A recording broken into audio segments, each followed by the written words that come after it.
According to Hindu cosmology, we are currently living in the Kali Yuga, an era defined by moral decay and systemic corruption. This period of darkness follows a prophesied inevitable sequence of cosmic entropy. This lineage of decay starts at a single origin point, a dharma or unrighteousness.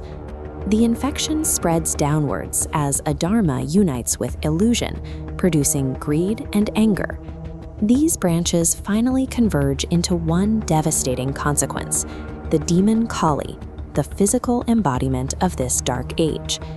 The Kali Yuga is the mechanical result of cosmic vice following a predictable path until it physically manifests in the world. When Kali first appeared on Earth, King Parikshit, the world's supreme monarch, rode out to confront him. He was the last line of defense. Parikshit overpowered Kali, but chose to show mercy. Instead of execution, he quarantined the demon. This grid represents the quarantine strategy. Parikshit confined Kali to 4 specific domains: places of gambling, violence, alcohol, and prostitution. Kali requested a 5th, seemingly passive domain to reside in: wealth, specifically gold. By granting that request, Parikshit unknowingly invited the demon into his own inner circle. The king himself wore a crown of pure gold. The infection was immediate.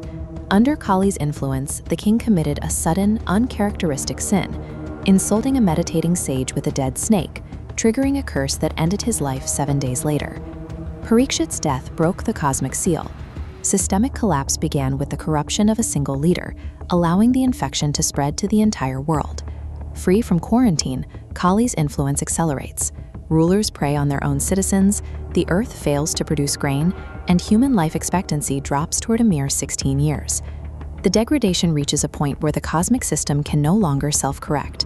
Mother Earth and the gods appeal to Lord Vishnu for a solution.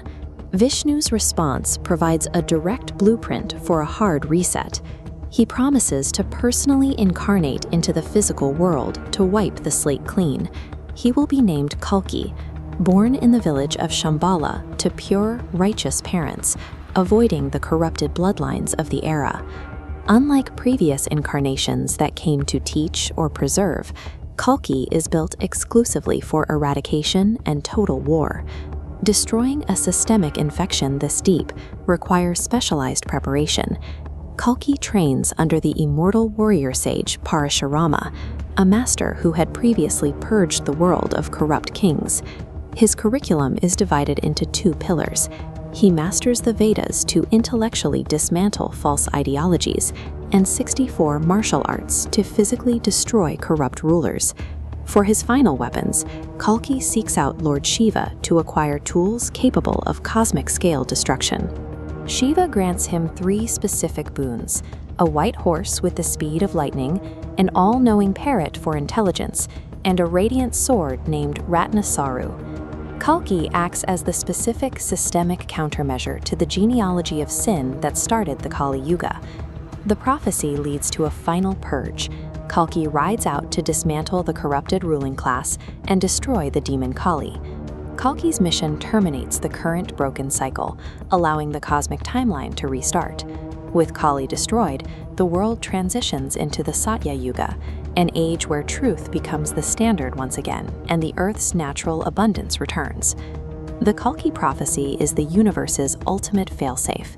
It warns of the infectious nature of greed, but guarantees that cosmic balance will always forcefully correct itself.